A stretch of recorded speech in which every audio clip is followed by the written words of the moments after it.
प्रिय विद्यार्थियों, good morning. आज हम कार्यपत्रक 84 अर्थात वर्कशीट 84 को कर रहे हैं और ये वर्कशीट कक्षा 6 से 8 के सभी विद्यार्थियों के लिए। यहाँ पर विद्यार्थी अपना नाम लिखेंगे और यहाँ पर आप अपने कक्षा अध्यापक का नाम लिखेंगे। प्यारे बच्चों, आज हम कला के बारे में जानेंगे। कला जीवन का ऐसा तरीका है जो हमारे जीवन को सजाता है और संवारता है। कुछ प्रमुख कलाएं जो अक्सर हम अपने दैनिक जीवन में भी प्रयोग करते हैं, जैसे चित्रकला, आप स्कूल में चित्र बनाते हैं। गायन कला, आप गाते हैं स्कूल में किसी प्रतियोगिता पर। वादन कला, आप किसी चीज़ को बजाते हैं। अभिनय, डांस, नृत्य, पाक कला, भोजन पकाना बनाना अच्छी तरह से, ये पाक कला में आते हैं। आदि को तो आप जानते ही हैं। ये हमारे जीवन और संस्कृति के क्या हैं, अंग हैं, अर्थात ये हमारे लिए बहुत ज़रूरी हैं। चित्रकला हमारे जीवन और मन को रंगीन बनाता है, अर्थात अच्छे चित्र को देख करके दिल खुश हो जाता है। और नृत्य कला अभ्यास और मनोरंजन का तरीका है, अर्थात जितना हम अभ्यास करते हैं और उससे जो है नृत्य कला हमारी अच्छी बनती है और एक मनोरंजन भी होता है। भोजन पकाने की कला का प्रयोग आपकी माँ रसोई में करती है और यदि न रहने पर आपका जीवन क्या हो जाता है, स्वाधीन हो जाता है। अर्थात माँ हमारी जो होती है वो पाक कला में निपुण होती है। ज्ञान और विज्ञान ने जहाँ हमारे जीवन को सुविधाजनक बनाया है और प्रगति की राह पर चलना सिखाया है, वहीं पर कलाओं ने हमारे जीवन को क्या किया है, सुंदर बनाया है। प्राचीन काल में कितने प्रकार की कलाएं पाई जाती थी? 64 प्रकार की कलाएं पाई जाती थी। और कुछ कलाएं जानना मनुष्य के सभ्यता और संस्कृति के चरित्र के विकास के लिए बहुत ज़्यादा जरूरी है। आप जाने और अनजाने में बहुत सी कलाओं का प्रयोग करते हैं। प्यारे बच्चों, आप भी बहुत सी कलाएं जानते हैं। जैसे जब आपका मन और शरीर थक जाता है तो संगीत हमारी थकान को क्या है, मिटा देता है। और जब लोग प्रसन्न होते हैं तो गुनगुनाने या फिर नृत्य करने लगते हैं। जब आदमी खुश होते हैं तो कुछ गुनगुनाते हैं या फिर डांस करते हैं। यह मनुष्य का सहज स्वभाव है, मतलब नेचुरल है, ये चीज़ होती रहती हैं।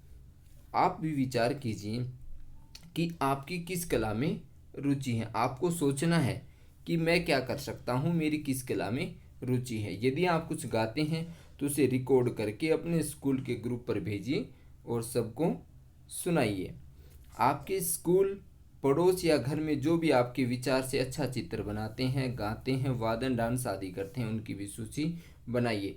तो प्यारे बच्चों, आपको जो भी ये काम कर रहे हैं आपके परिवार में, पड़ोस में, स्कूल में, आप उनके नाम लिख सकते हैं। आपका मित्र हो सकता है, मित्र का नाम लिखेंगे।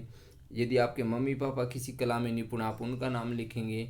यदि कोई पड़ोसी किसी कला में निपुण है तो आप उनका नाम यहाँ पर लिख देंगे। जैसे मोहन, सोहन, रोहन, जो भी नाम है आप लिखेंगे। अब आगे ये क्या समझाया गया है कि संगीत में गायन और वादन दो प्रकार की कलाएं हैं। इनमें से आपको क्या अच्छा लगता है और क्यों लगता है, ये लिखना है। तो प्यारे बच्चों, मुझे जो है गायन अच्छा लगता है, क्योंकि गाने से खुशी मिलती है और मन को भी शांति मिलती है और लोगों को भी सुनना बहुत अच्छा लगता है, तो इसलिए मैं गायन को पसंद करता हूँ। आपको यदि गायन अच्छा लगता है तो आप गायन लिखिए। यदि आपको वादन अच्छा लगता है तो आप वादन के बारे में लिखिए, मगर क्यों लगता है ये भी आपको ज़रूर बताना है। अब आइए समझते हैं इसको। कलाओं के क्षेत्र में सम्मान और कैरियर बन सकता है। प्यारे बच्चों, यदि आप इन क्षेत्रों में यदि निपुणता हासिल करते हैं तो आपका कैरियर भी बन सकता है और आपको सम्मान भी मिलेगा। लता मंगेशकर को आज दुनिया जानती है। उस्ताद बिस्मिल्लाह खां को कौन भूल सकता है, ये भारत रत्न है, बिल्कुल हैं भारत रत्न। आप जितने भी गायन वादक और नृत्यांगना को जानते हैं उनकी सूची बनाइए। किसी एक प्रसिद्ध गायक या वादक के बारे में लिखिए। तो हम जो प्रसिद्ध गायक है या वादक, तो हम जो गायक है लता मंगेशकर गायिका, उसके बारे में हम जानेंगे। और सूची आपकी मैंने यहाँ पर बना दी है, नीचे अलग से वर्कशीट हल कर दी है।